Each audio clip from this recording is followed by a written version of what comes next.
Please have a seat. We're about to begin.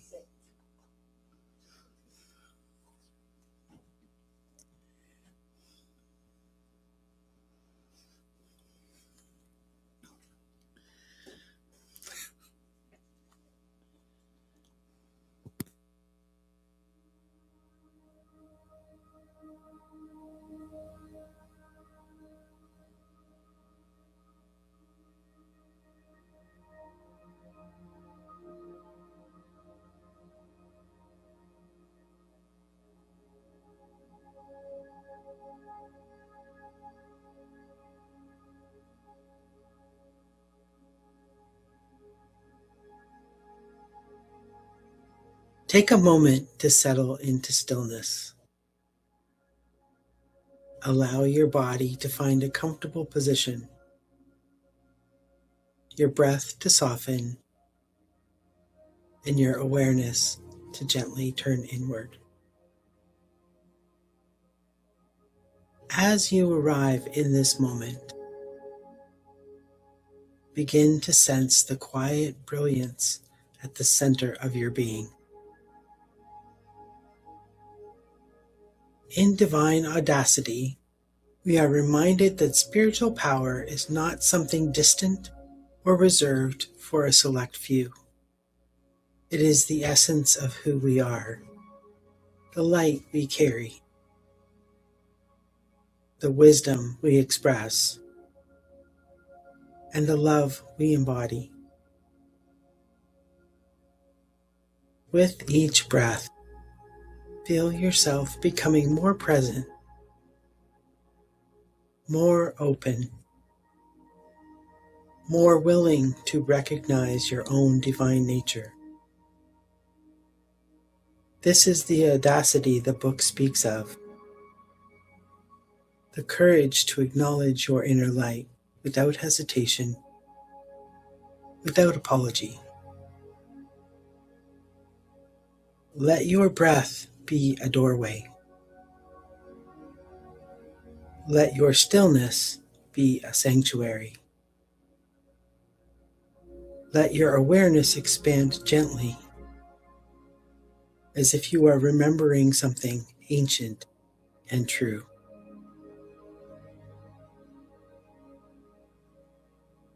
In this space, you are invited to explore the spiritual powers that live within you. Powers of faith, strength, love, imagination, understanding, will, and life. These are not abstract ideas. They are living energies, always available, always expressing through you.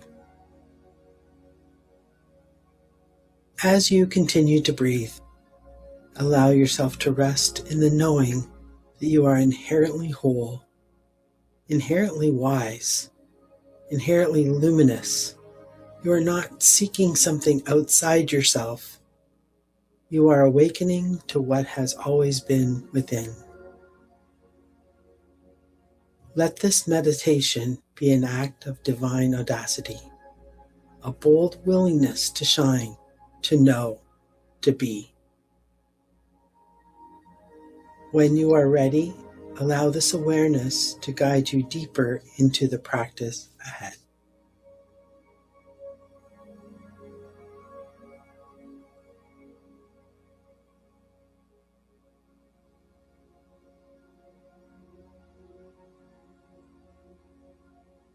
To connect with the power of strength in my body, I begin by standing.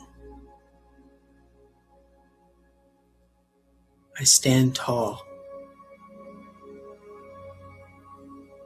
with my feet positioned shoulder width apart. I lift my shoulders, press them back, and drop them down. I tuck my chin slightly, pressing the crown of my head up as if to hold up the ceiling. I breathe in, hold, Breathe out. Hold the posture while softening my stance. A few more times. I breathe in, hold, breathe out. I center attention on the small of my back, the center of the spiritual power of strength. Here converge strong bones, flexible ligaments and tendons, large muscles, and highly sensitive nerves.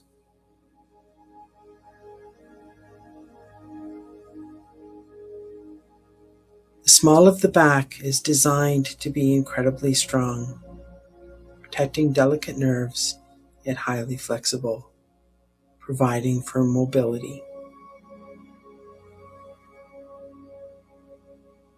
I shine the light of verdant spring green through the area where my back curves at the waistline.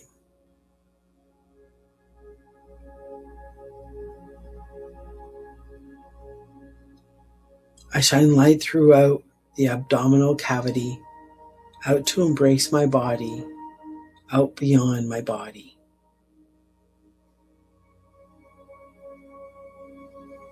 Spreading across the earth like invisible kingdom of the heavens. Sitting, I repeat the words.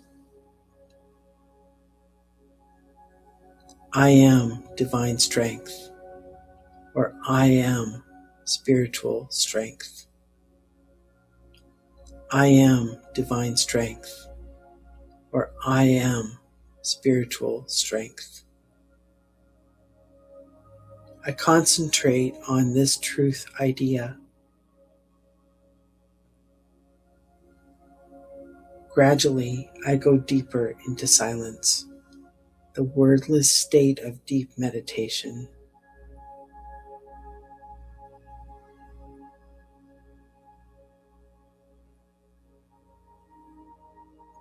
When ready, I affirm. Divine strength is my spiritual name and nature.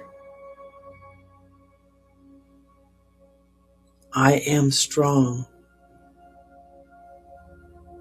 stable, and steadfast in body, mind, and spirit.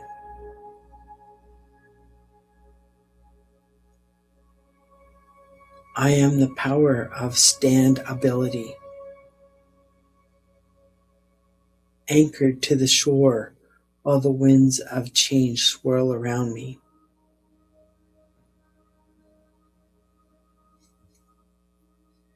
I am centered in truth during times of instability.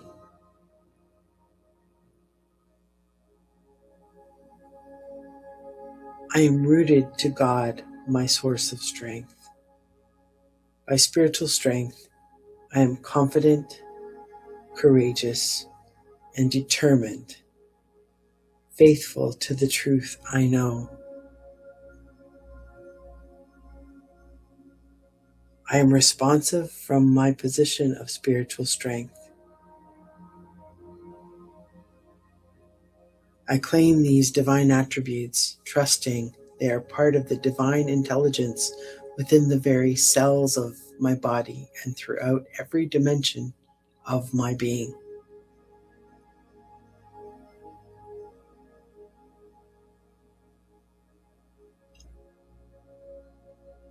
I appreciate my limitless power to stay strong in all circumstances. I am spiritual strength,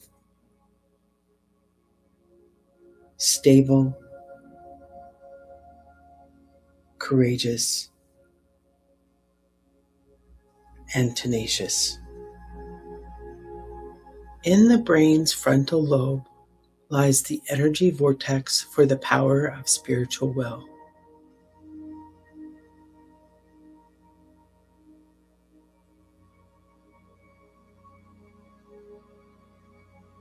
I concentrate my attention on this area responsible for executive functioning, such as my ability to focus verbally and visually, to remember and make connections between ideas, and to choose.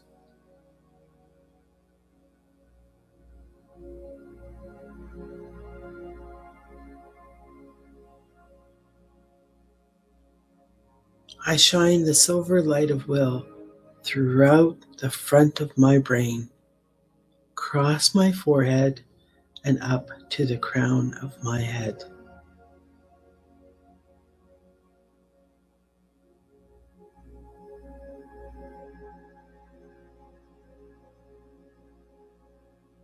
I clear my busy brain of preconceived notions and all false imaginings.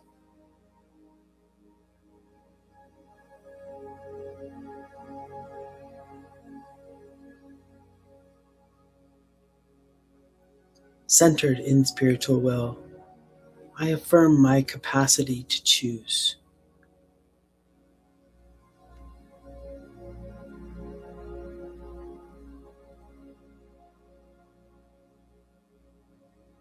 Guided by my companion powers of understanding, wisdom, and imagination, I can draw from infinite possibilities one idea.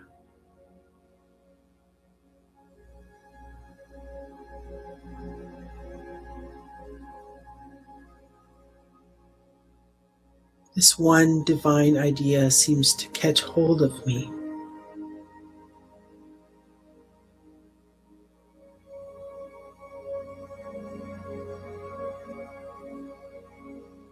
It appears as my powerful desire.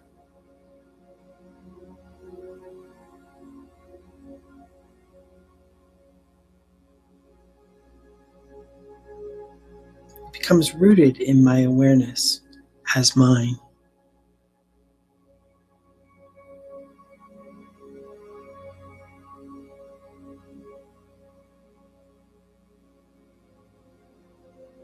I affirm my capacity to commit to a path ahead.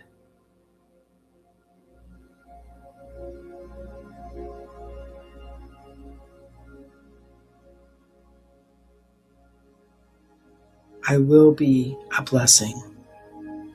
I will live as the light of the world.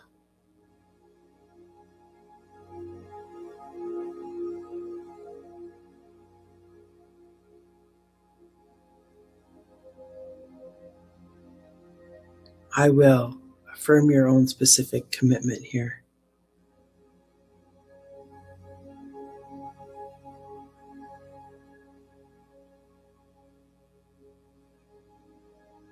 I set upon a course of action that supports my choice.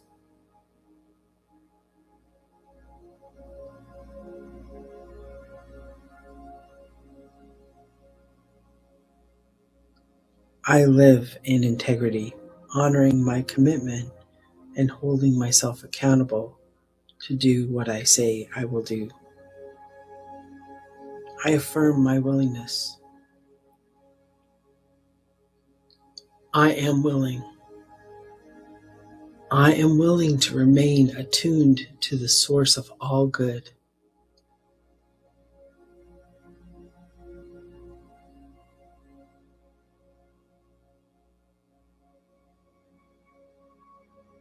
I allow life to unfold.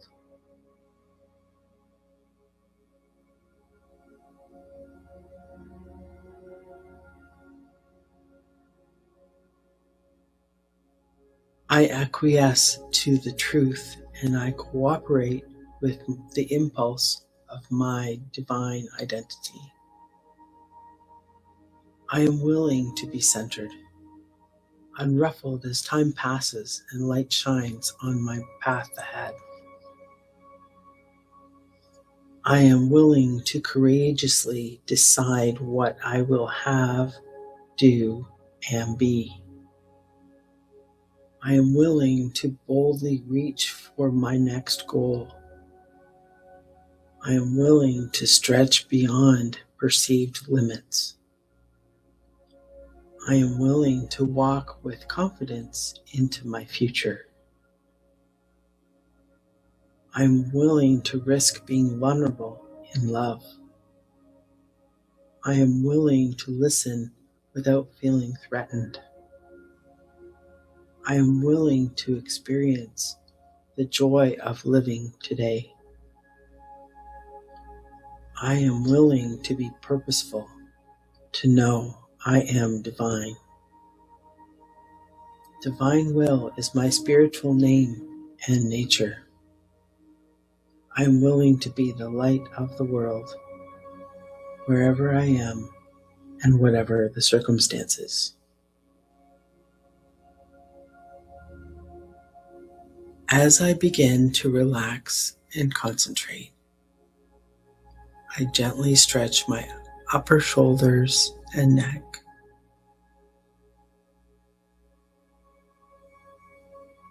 I slowly rotate my head, beginning chin to chest and moving in the direction of left ear, then chin to chest, then right ear.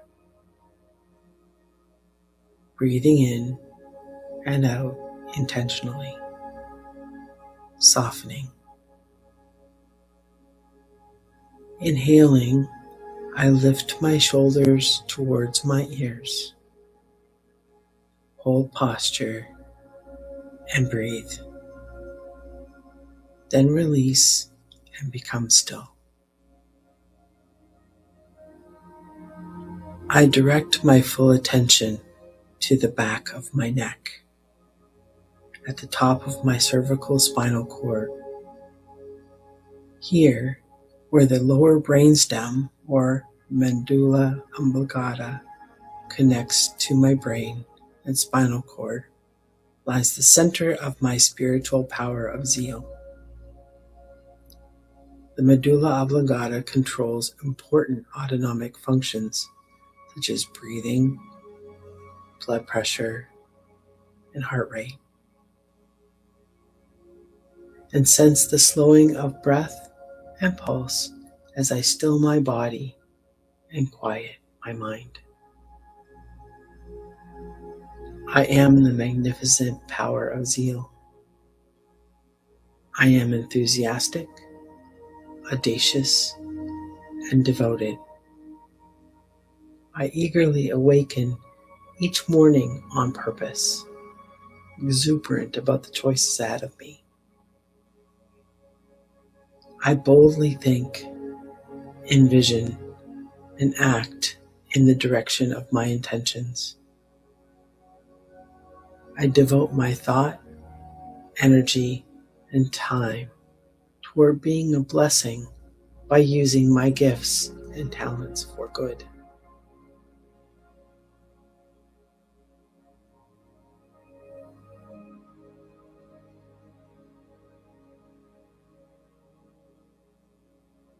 I am the ever-flowing, always forward-moving vibration of possibility.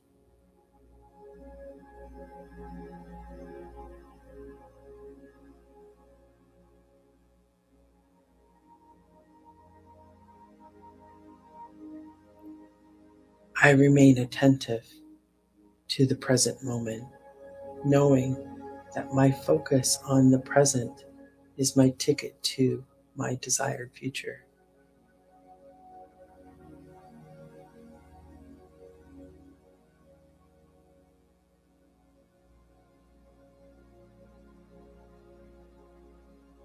I am centered in the evolutionary divine power of zeal, an inexhaustible supply of passion and readiness.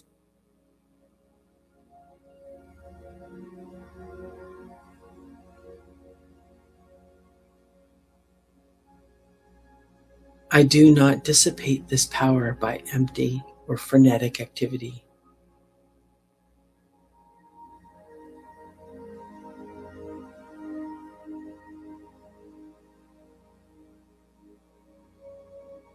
Instead, I remain wholehearted and single-minded, in my spiritual practice of enthusiasm, audacity, and devotion.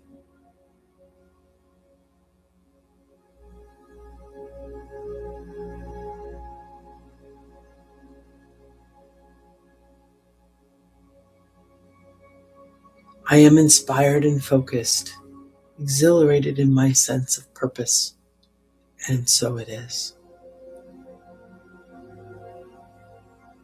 As you gently return from this meditation, notice the steady light within you. Let your breath anchor the clarity and calm you've awakened. Remember that the power you touched here is not temporary. It's the truth of who you are.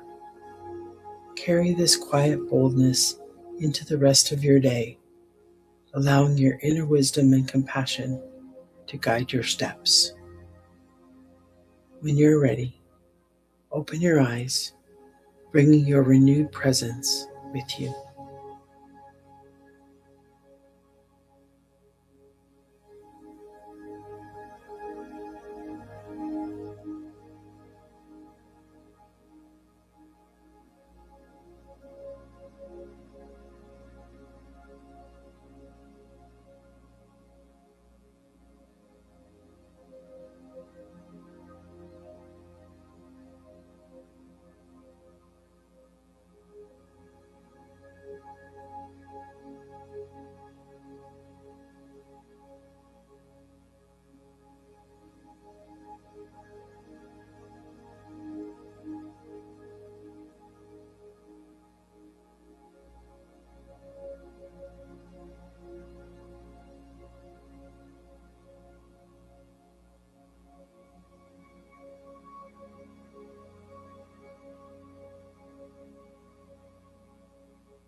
Oh, good morning. Good morning, everyone. Welcome to Unity Spiritual Center of Hamilton. Welcome to everybody who's joining us online, especially York region. I can't see you, but I know you're there. So we have a statement that we are trying on for size to make sure that we can explain what unity is all about. And the statement reads, we explore practical spirituality for everyday life. We understand that the mind we live from shapes the life we experience. So, my name is Marcia Daly, and I'm your presider. And today is the fourth Sunday of the month. So, you know what that means. The kids are here. So, we'd like to invite them in to sing that wonderful song Please call the kids in. that we sing every fourth Sunday.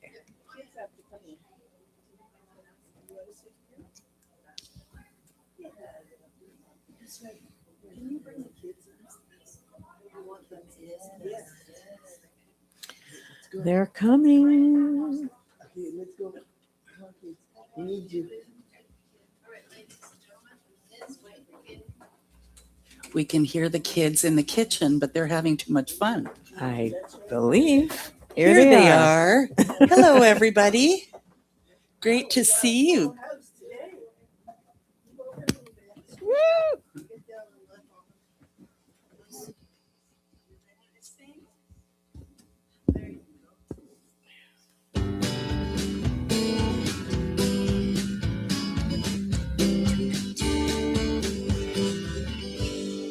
I am who I am. I am who I am.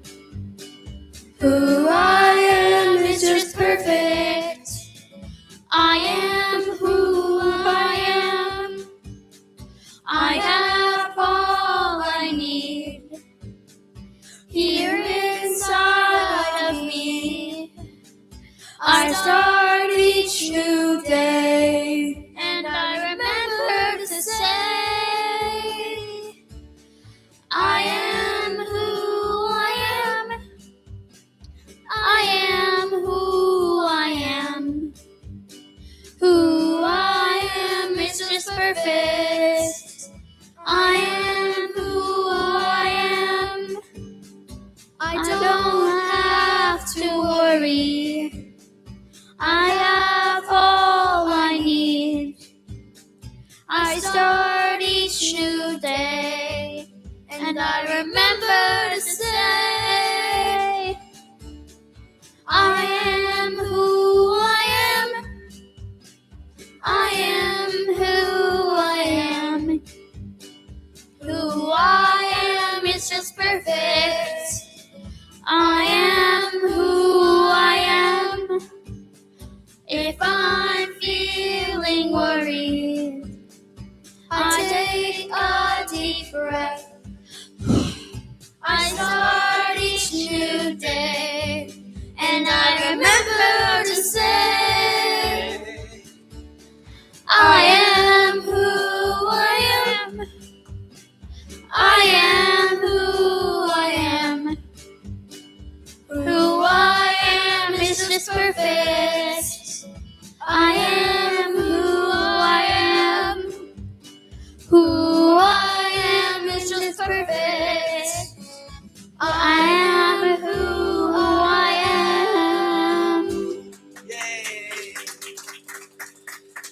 Thank you, everyone. And kids, if you want to go ahead and start your program, and we'll see you in about half an hour. Bye for now. Thank you. All right. Oh, and our next song is I Choose Love by Sue K. Riley and Karen Taylor Good.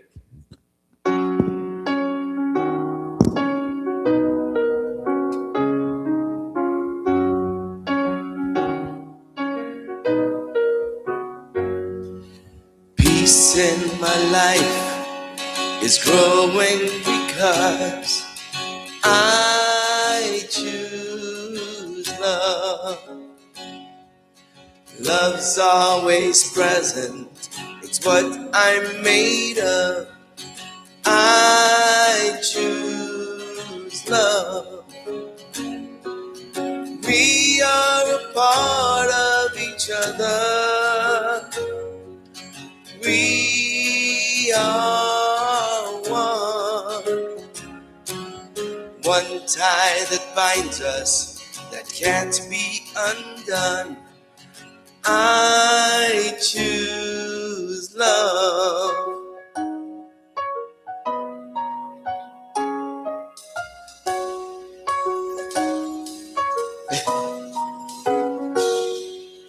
Peace in my family is growing because I choose love. Let love be present, it's what we're made of. I choose love. We are a part of each other. We are one loving family, sharing one son. I choose love.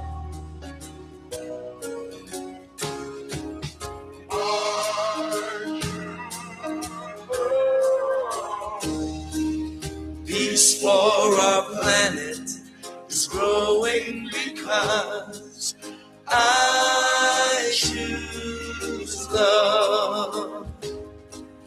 Let love be present, it's what we're made of. I choose love. We are all part of each other. We are one. One choice unites us. Let this be the one. I choose love.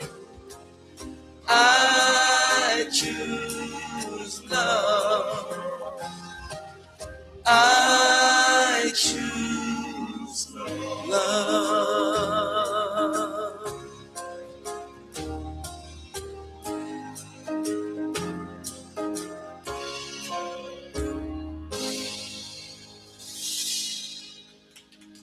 All right. Now we are going to sing A World That Works for Everyone by Eddie Watkins Jr.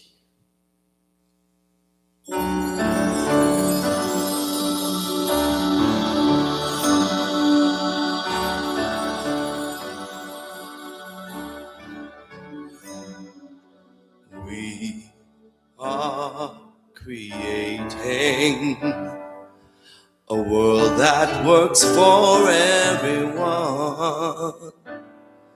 Yes, we're amazing, and we've just begun to feel the power and freedom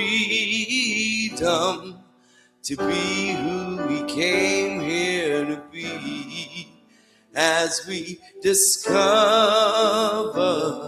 each other and celebrate humanity, we are creating a world that works for everyone. Yes, times are changing. It's all a revolution as we are walking together. Love is leading the way through the fields of compassion to a world that works for everyone, to a world that works for everyone.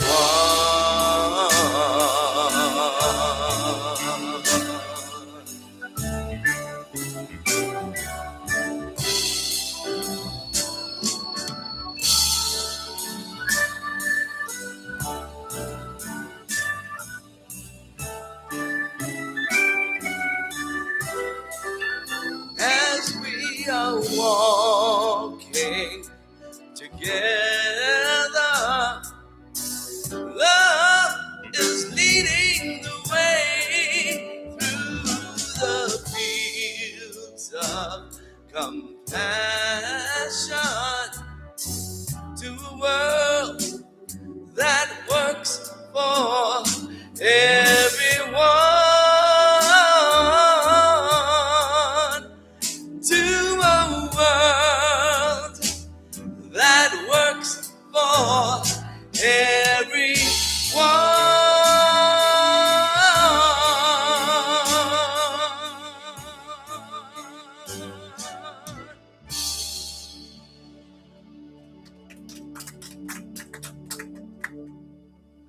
Join with me in consciousness.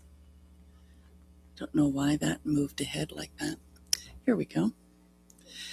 Join with me in consciousness as I relax into the knowing that spirit is all there is. It is this infinite field of pure potentiality, and it resides at the core of who I am. And so I take a moment now to connect with this awareness, moving from my head to my heart, and knowing that right here, right now, I'm fully supported, fully guided, always loved. So I move forward with grace, confidence, certainty, and a heart that is filled with feelings of love. I let go and I let it be so. Please join with me in affirming, and so it is. This week's inspiration. The movement of God through human history always points you toward community. This longing rises again and again within the collective heart of humanity and within your own private longing. Even when people fail each other, the sense that we are meant for connection never disappears. It quietly reminds you that relationship is at the center of life. Relationship with one another and with the holy presence that sustains you. When the hunger in your heart meets this universal intent, communion with God becomes not just possible, but deeply needed. Your longing for belonging, meaning, and tenderness is not a flaw. It is a part of what God has placed within you. That same divine impulse shows up in nature, in human history, and in every moment when life draws people together. When your longing and God's longing meet, you discover that you are not separate. Your heart's hunger becomes a doorway into the communion that has been calling you home all along. And this is adapted from Howard Thurman, Disciplines of the Spirit. All right. Stand Together by Faith Rivera and Harold Payne.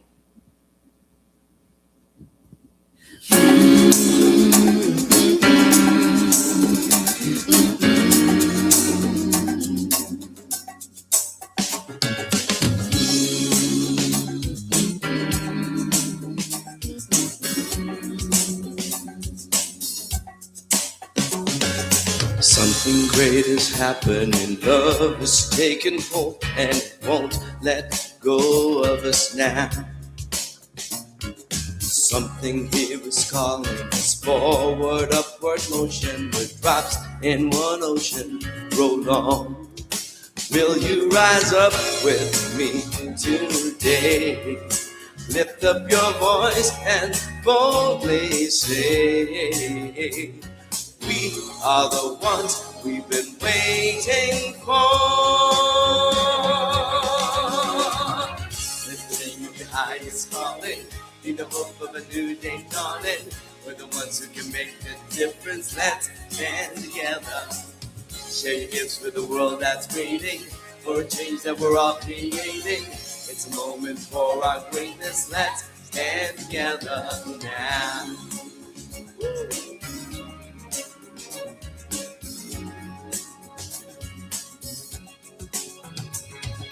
Every day's a chance you could do something amazing to feel your passion blazing and shine.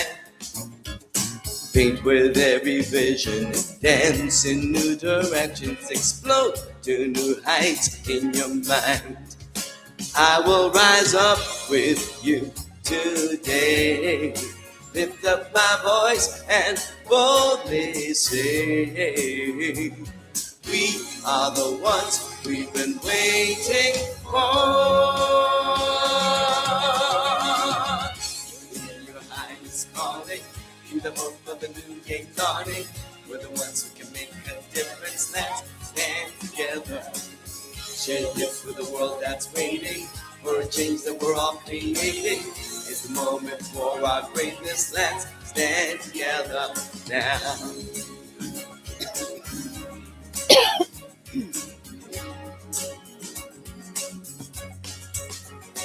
One dream, one voice, one heart, one world. One dream, one voice, one heart, one world. One dream, one voice, one heart, one world. The dream of your highest calling, be the hope of a new day dawning. We're the ones who can make a difference. Let's stand together. Share your gifts with the world that's waiting for a change that we're all creating. It's the moment for our greatness. Let's stand together now. Live the dream of your highest calling, be the hope of a new day dawning. We're the ones who can make a difference. Let's stand together. Share your gifts with the world that's waiting for a change that we're all creating. It's the moment for our greatness. Let's stand together now. Live the dream of your highest calling, be the hope of a new day dawning. We're the ones who can make a difference. Let's stand together. Share your gifts with the world that's waiting for a change that we're all creating. It's the moment for our greatness. Let's stand together. Everybody stand together. Everybody, let's stand together now.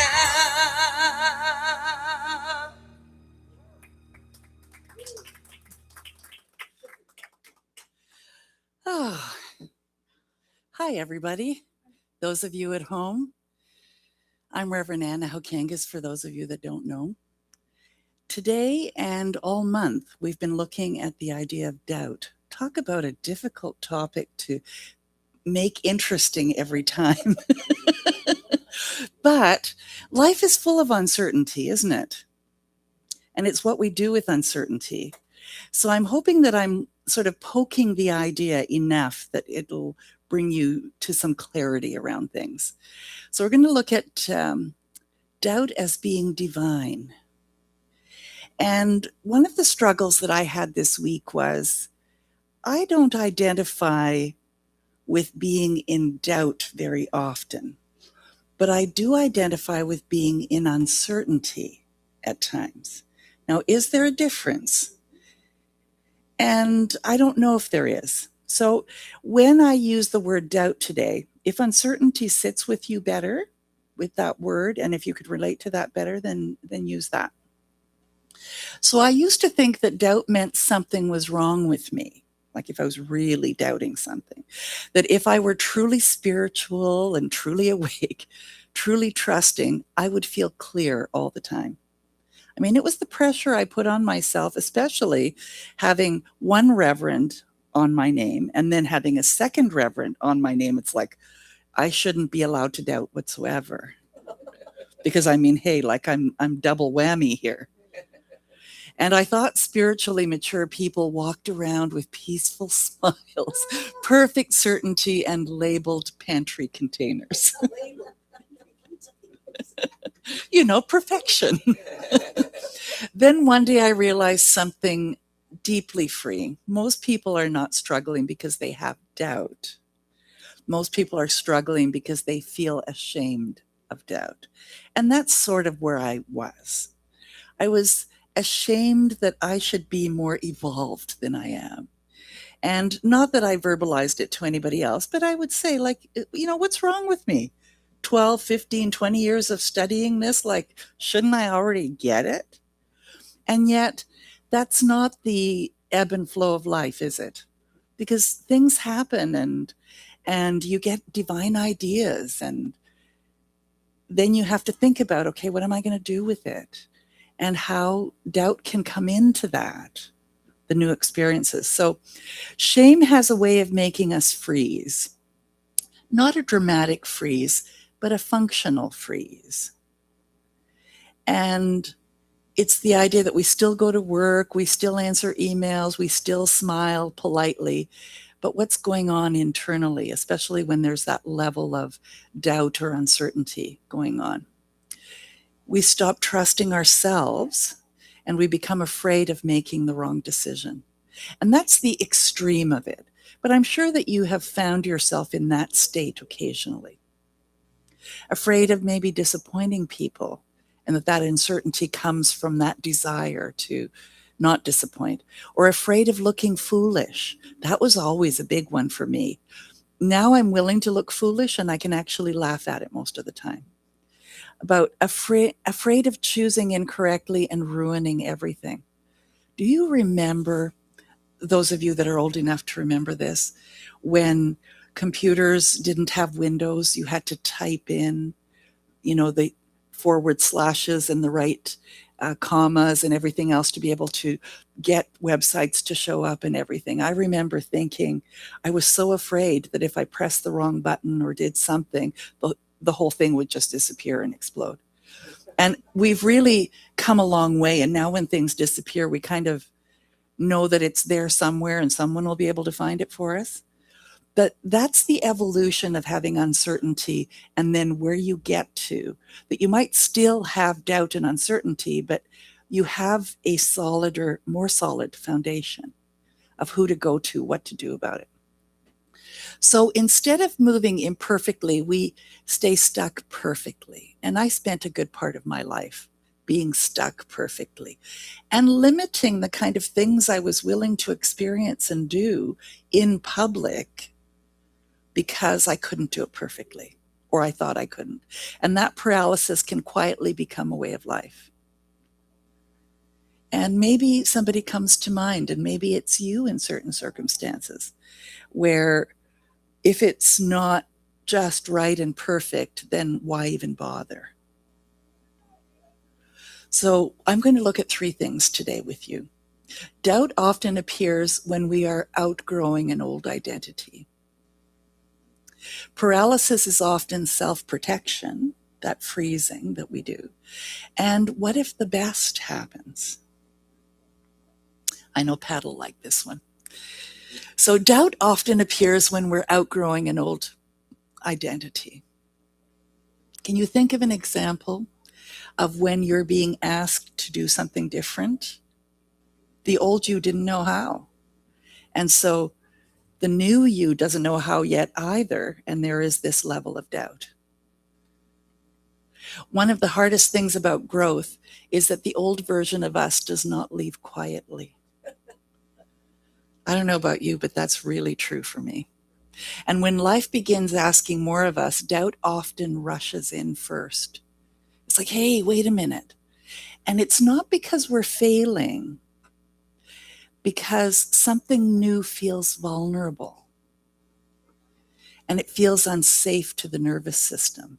There's a part of us, that fight or flight mode that we go into. So have you ever said, I just want certainty before I move forward? I don't say it as much now. I may think it still.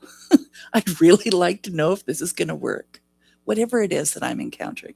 But honestly, life rarely gives us certainty before it gives us courage. And maybe you don't think moving ahead in something where you're feeling uncertain is courage, but it is. It is a form of courage. Usually, life gives us breadcrumbs and one terrifying next step.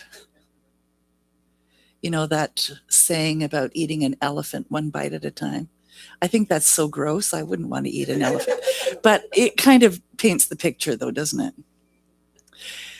So growth feels disruptive.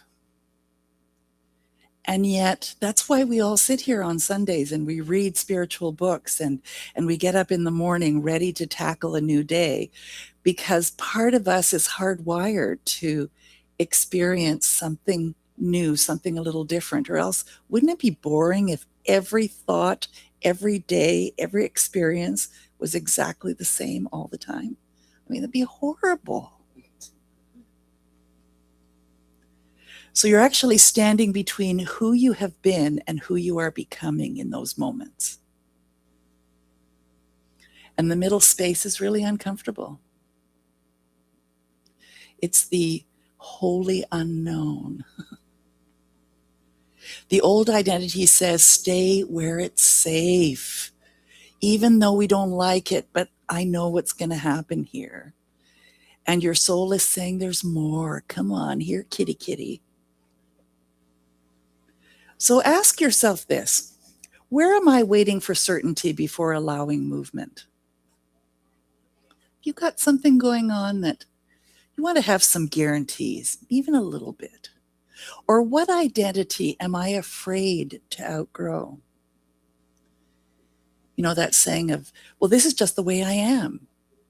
What if you could be more or different? Would that make you afraid? Or what if my doubt is not weakness, but evidence of expansion?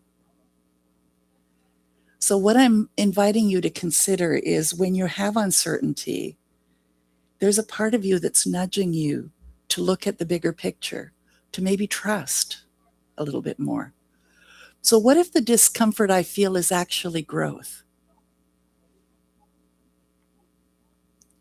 So I'd like to talk about Reverend Randy, my husband, and about doubt, and the surgeon and the procedure. Now, for those of you that don't know, my husband, Reverend Randy, developed cancer in his vocal cords about 20 years ago now. And he kept growing cysts on his vocal cords, which caused his voice to be not as vibratory as it would be if the vocal cords were free. And so with 7 surgeries, he had a cyst removed every time. And they were sometimes a year apart, sometimes a year and a half apart, but he would constantly grow these cysts back on his vocal cords. And finally, in the final session, the doctor said, well, Randy, you know, they come out really easily, so you just keep growing them and I'll just keep cutting them out. And Randy, in the car on the way home, he couldn't speak for 7 days after each of these surgeries, said to me, I don't remember how, but he did. He said, I decided that I don't need to grow them for him to cut them out. I can just stop that. And so he did. What ended up happening, though, as a consequence of some thoughts that he had or whatever it was, and that being a vulnerable part of his body, he developed a different type of cancer on his vocal cords, which required something that was called radiation, which some of you are familiar with. And it created scar tissue, of course, but it eliminated all of those cells. And so he was left with a voice of vocal cords that have scar tissue, because vocal cords are a V. And if they're not a V, they don't vibrate like a beautiful musical instrument. They have that raspy sound, can't reach all the different tones, that kind of thing. And he decided, in spite of his doubt, that he was going to go ahead and have this radical surgery done to his vocal cords. And he was struggling with, should I do it? Shouldn't I do it? Is it going to be successful? You know, all of the things that we do. And then he said out loud to me, I've suddenly realized why I'm doubting. He said, this is the first surgery that isn't required. I'm choosing to do this surgery. And so the doubt was there because he was the one in charge of making that decision, rather than, and though he was making the decision in the other ones too, but not in the same way. So you get the difference. And when he came to that conclusion, he said, then I need to do one more thing so that I can remove that doubt, so I can walk into it the way that I did the other surgeries. And he met with the surgeon again and said, what are the percentages of this surgery improving my voice and making it better?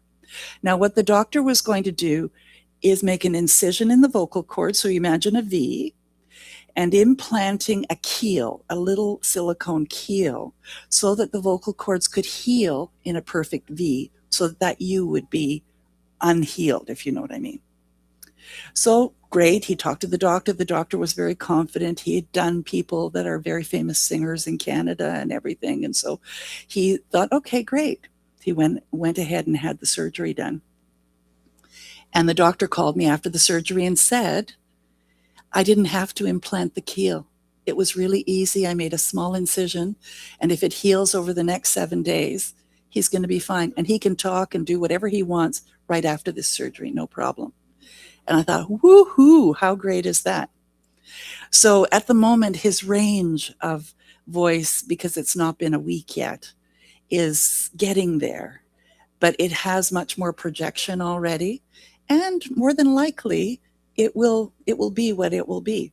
But I'm telling you this long-winded story because life presents us with opportunities to doubt. And it's not that the doubt is wrong. It's what are you going to do to get yourself in a place where you're not doubting? And keep doing whatever it is, finding out or researching or praying or whatever it is that you have to do to be in a place where you can walk into that situation, whatever it might be, trusting, having faith, knowing that your highest and best is unfolding. Because paralysis is often self-protection. And he could have said, I'm just really nervous, I'm just going to cancel this. But no, he moved ahead through the paralysis of this doubt. And though Randy doesn't paralyze very easily, like he's pretty bold. But he asked those pertinent questions. And this is where we need compassion for ourselves. You know, he could have said, like I did way back when, well, I'm a minister, I should just be able to think my way through this and it's going to be great. You know what? That's really nice. And $1.50 will buy you a coffee kind of thing, but not even that. $5.50 will buy you a coffee. Okay, so I'm old. Just saying. It's to get yourself to the place where you can relax into whatever it is. Because paralysis isn't laziness, it's usually just protection. And there's nothing wrong with protecting yourself until you get the kind of feeling and answers that you require. Or to reach out, like that's why we have a prayer box here. That's why we have a prayer line. That's why there's silent unity. Because sometimes someone else believing for you is all the extra that you need to kind of settle into that place of certainty. So the brain says, if I do not move, I can't fail. You know, you've had that voice. Maybe I'll just, you know, like a little kid, if I don't see you, you don't see me. And if I do not choose, I can't regret. And if I stay hidden, I can't be judged. And that's our 5-year-old that's saying that. And to recognize and to say to it, you know, that may have worked, but I don't think so. But there's a cost to living emotionally protected all the time. Protected people rarely feel deeply alive. At least I believe that to be true. And at some point, we begin trading what truly makes the heart sing for control. And I can think of a number of people that I've met in my life that haven't been the kind of risk taker that they could have been, and just moved ahead and tried things out. And they're not happy, and you can see it on their face. And here is the difficult truth. Many people call it overthinking when underneath it's actually a fear of vulnerability. You know, they say that, oh, I'm still pondering this. I'm weighing the odds. I'm asking everybody. Nobody's answers are perfect for me, because they aren't perfect for you. We replay conversations. How many times? We analyze our decisions like over and over again. That's uncertainty. We research endlessly. I call that analysis paralysis. Some of us can turn choosing a toothpaste brand into an exhausting process. And you know, that may sound funny, but that is an indication of what else is going on with that individual. It must be really difficult to live in that place of fear and uncertainty. So I invite you to recognize when it shows up and ask yourself, what can I do to feel more certain in this, rather than hide or ignore it? Because otherwise it's exhausting. Because if we can think long enough, maybe we can avoid uncertainty entirely. No. But uncertainty is the price of a meaningful life. I think it actually speaks to a fantastic life if you've got a certain amount of uncertainty. So where have I become emotionally stuck is the question I ask myself. And I ask you that. Where have you become emotionally stuck? And maybe it's in a part of your life. Maybe it's in a way of thinking about someone. What am I protecting myself from? Is another good question. And what would happen if I trusted myself enough to move imperfectly? Am I seeking wisdom or avoiding vulnerability? I remember when I was creating the Velvet Book, we sang one of the songs from that this morning with the kids. And I had the inspiration, the divine inspiration that I was going to write this book. The story came to me kind of as a download. And then I thought, well, I'd like to illustrate it myself. And my first questions were, am I good enough to write a children's book? I was in hairdressing at the time and a ministerial student, and I asked one of my clients who had 3 kids and lots of children's books, could I do it? And she said, let me bring you a variety of different children's books so you can see the most complex in terms of words and pictures and the simplest in terms of words and pictures. Take a look at them all. Notice that you can do whatever you want. And it was like, whoa, I released some of that uncertainty. I wanted to know how everyone else was doing it because I didn't trust that my way of doing it was going to be okay. And this was an interesting one. What if I get better at drawing and have to fix the original work? Now, you have to understand, when I'm learning to draw graphically on a computer, you can imagine there's a learning curve there, right? And I'm thinking, okay, well, if it takes me 3 days to draw 1 page and I have 40 pages, I'm going to be really quite good by about the 10th page. Am I going to look at page 1 and go, oh my God, was I ever immature with that? And then have to do it over again? So I almost got caught in that idea that why even start? Because if my book looks childlike in the beginning and like someone who's a real pro at the end, it's going to look stupid. So why should I even bother? And then, the download came again. Just play. Just play. Nobody has to ever even see this thing if you don't want them to. And so that's what I did. And I managed to also, because I was cognizant of keeping the same kind of ideas on all the pages, I managed to give it some cohesion. And for those of you that have seen the book, maybe you would say the same. But it's an interesting process embarking on something new, because I looked at it this week as I was analyzing, where was I uncertain in my life? So have you had those kind of experiences in something new that you're embarking on?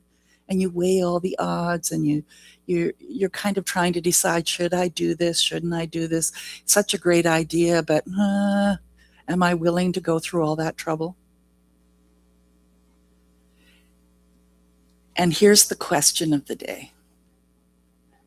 What if the best happens in the midst of the uncertainty? So what if you were to ask yourself, instead of what if the worst happens, because that's where we automatically go, at least I do. I'm sorry for speaking for you because that's probably not true. But what if the best happens instead? And what would that be? So most of us have rehearsed the worst case scenario or a catastrophe so many times that it feels normal. It even feels responsible to think, this might happen. I can't do that to everybody. But have you imagined rejection? Like I imagined rejection, people laughing at my childlike drawing attempts, embarrassment, failure, disappointment, injury, death. You heard that saying, stuff happens, then you die. And I had a friend who since has passed away, but it was one of her comments when things got really tough. It'd be just, stuff happens, then you die. It's as though, just go with it. And we call it realism. Realism without hope, though, becomes emotional imprisonment. What if living a spiritual life is not pretending life is easy or smooth sailing, but remaining open to goodness? What about just saying everything always works out for me?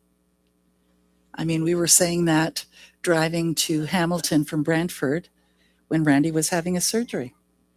Everything always works out.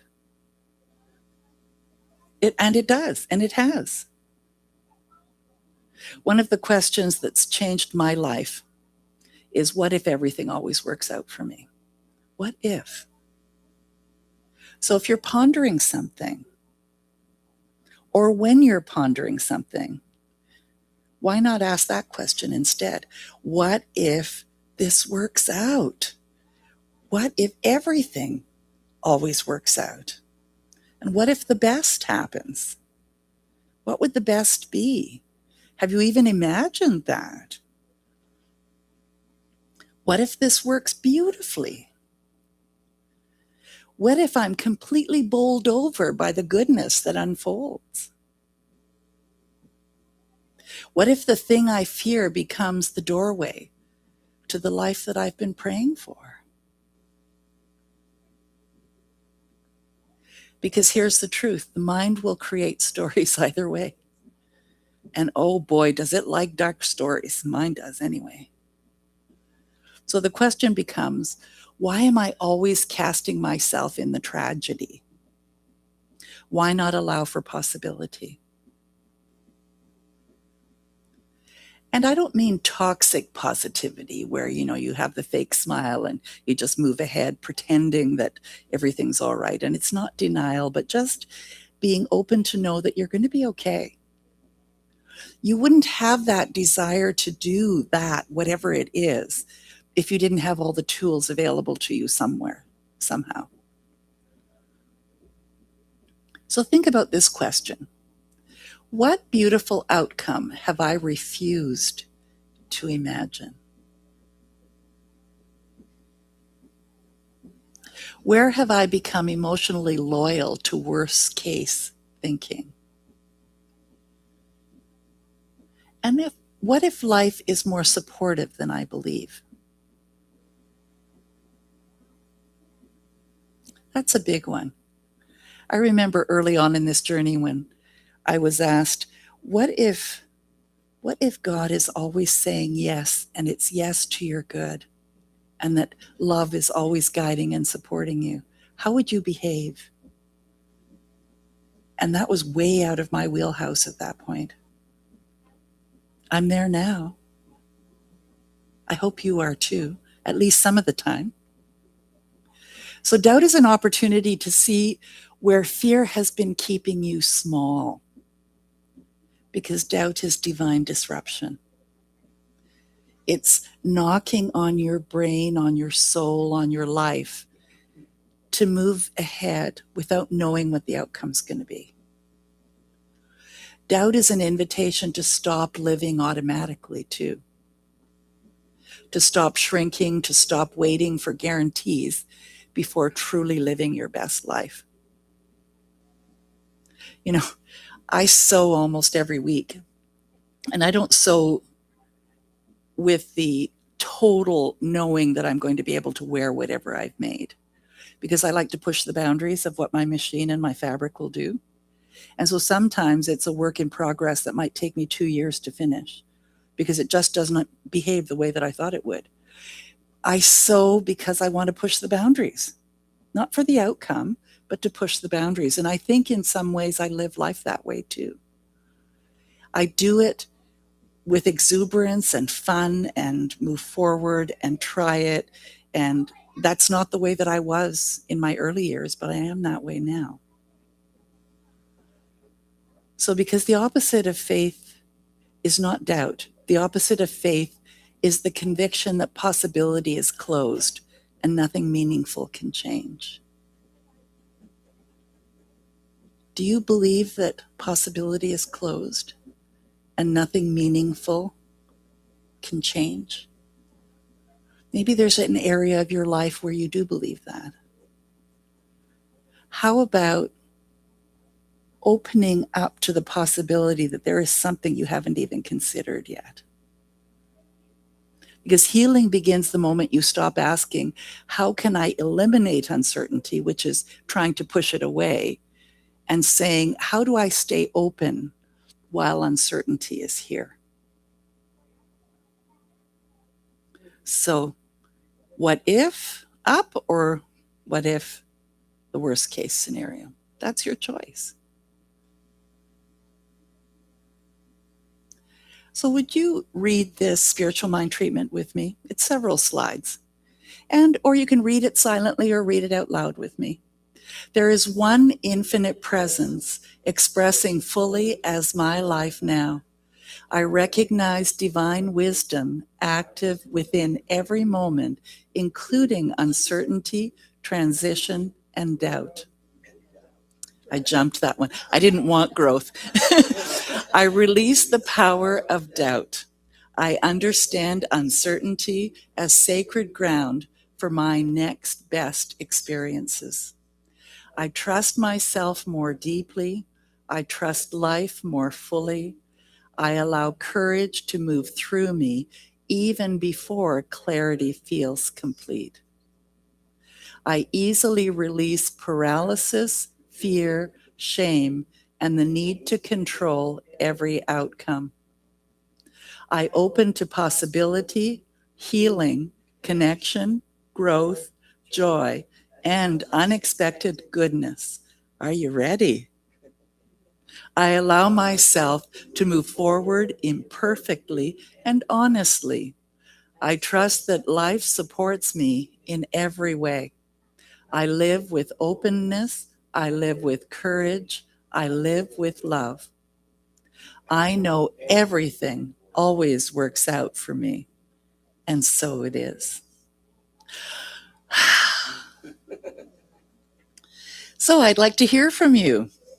What has come up? Shall we start with you, Marcia, since you have a microphone? You may. I think about putting that art exhibit up on the wall and all that. There were many weeks of doubt because life took a turn off that I wasn't expecting, and my time became shortened to prepare. And one day I said, I wanted so many times to send an email and say, I'm good, I'm out. But I thought, if I never do the experience, how would I feel? And what if you kept telling me you can put up a few and add to them, right? So I took you at your word. And then I thought, I don't want to have the experience of not going through with it, Mhm. because it will prepare me for the future, no less. So I'm glad I kept going, but it was not easy. I was full of doubt that I would finish on time, doubt that I'm making sense, all of that.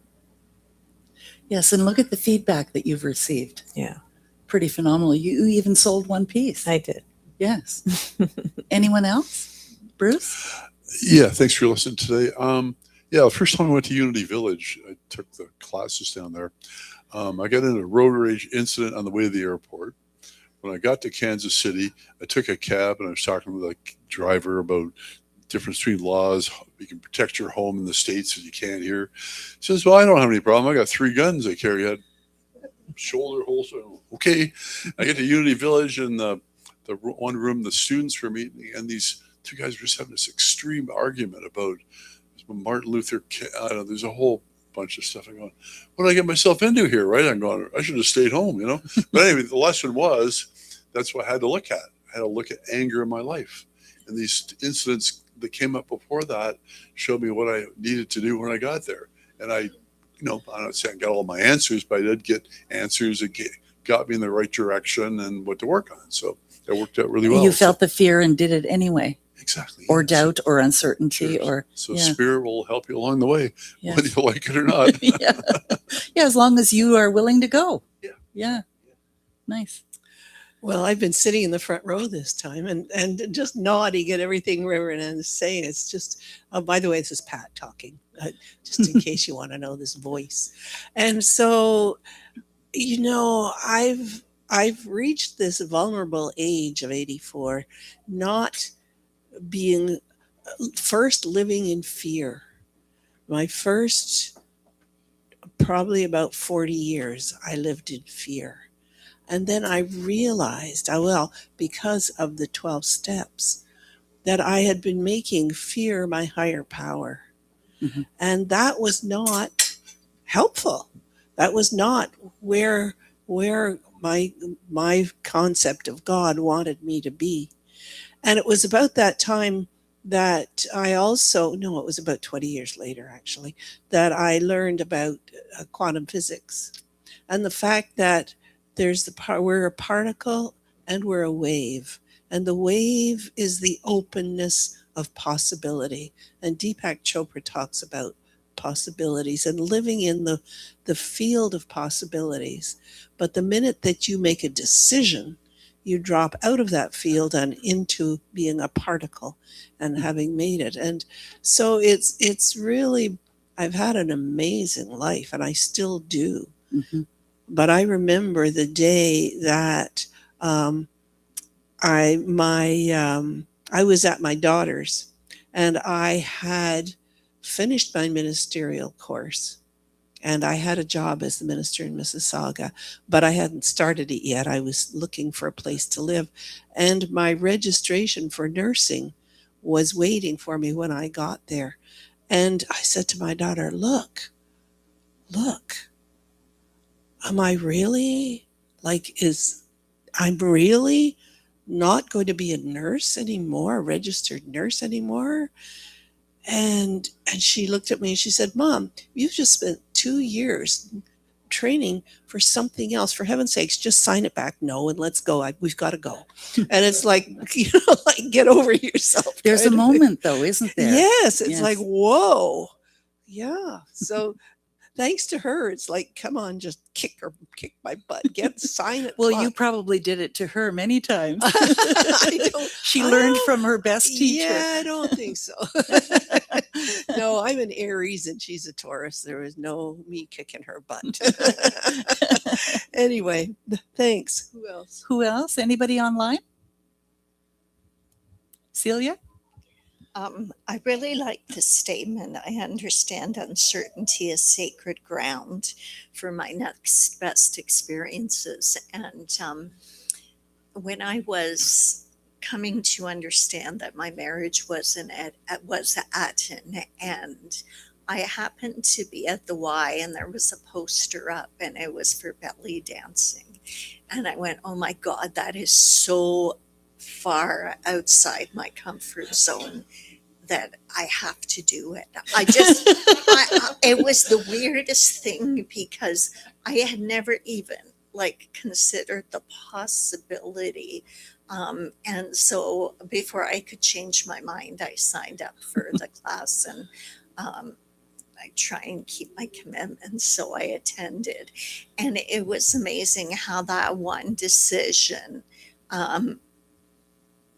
open up these next best experiences that I created. I found a circle of women who became very dear friends, And of course, it led me to sacred circle dancing, which is just something that fulfills my soul and makes me so happy. So I love that it was uncertainty is sacred ground for next best experiences. And I can't wait to see what my next best experience is. So, what you're inviting us to do is, if it seems ridiculous, consider it anyway. Yeah. See what happens. What's the worst that can happen? And what's the best that can happen? And one of the best things was, like with sacred circle dancing, is that there's no mistakes. Not that we don't make them, but reframing them as creative variations. And oh my gosh, how much nicer does that make it if you It creates the stumble. freedom, doesn't Yeah, it? Yes. absolutely. Yeah. Thank you. You're welcome. Okay, and we can continue this conversation with the York Region folks on Zoom. The link is in the description box below.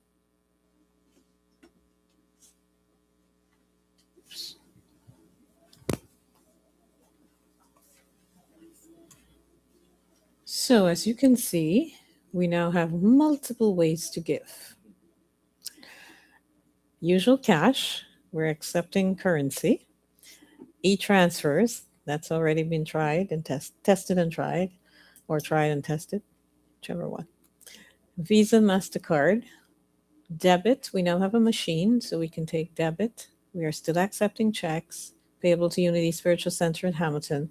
And there's the Square terminal that you can tap your card and offer your donation that way. So I think we've covered, and the QR code, of course, that goes through Canada Helps. I think we covered it all. Yeah. We're meeting you where you are. And as a result, we are offering thanks for all the gifts that we receive. So let's say the affirmation together.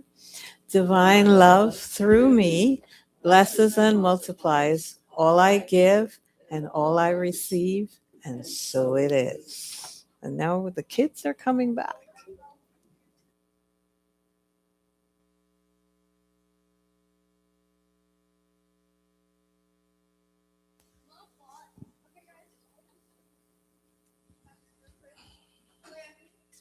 Ooh. Nice.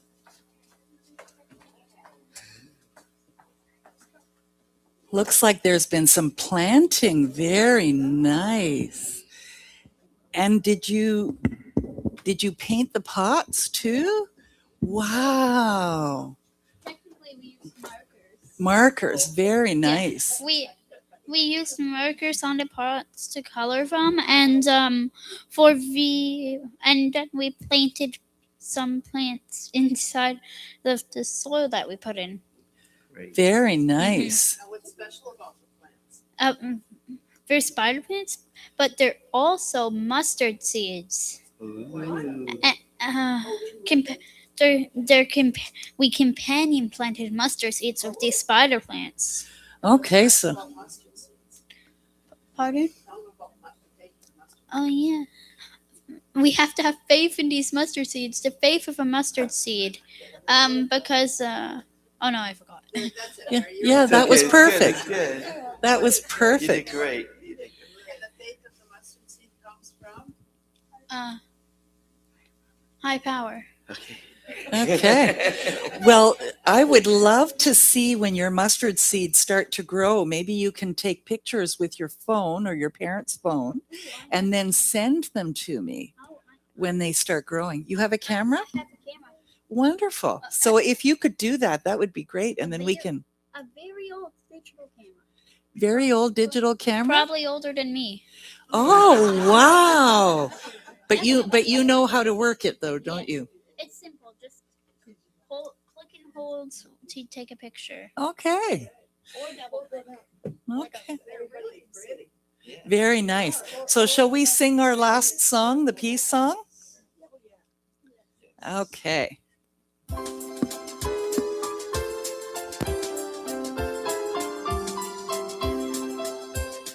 Let there be peace on earth, and let it begin with me.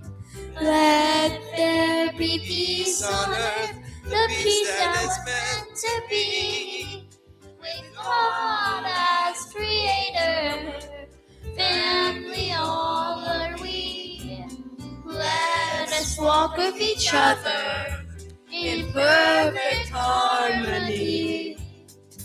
Let peace begin with me. Let this be a moment now.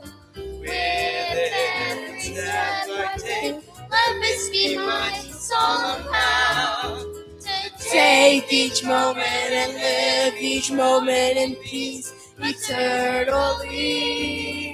Let there be peace on earth, and let it begin with me.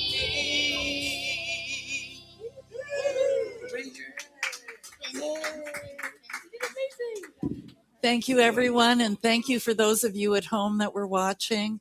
I love you. Have a wonderful week, and we'll see you next week.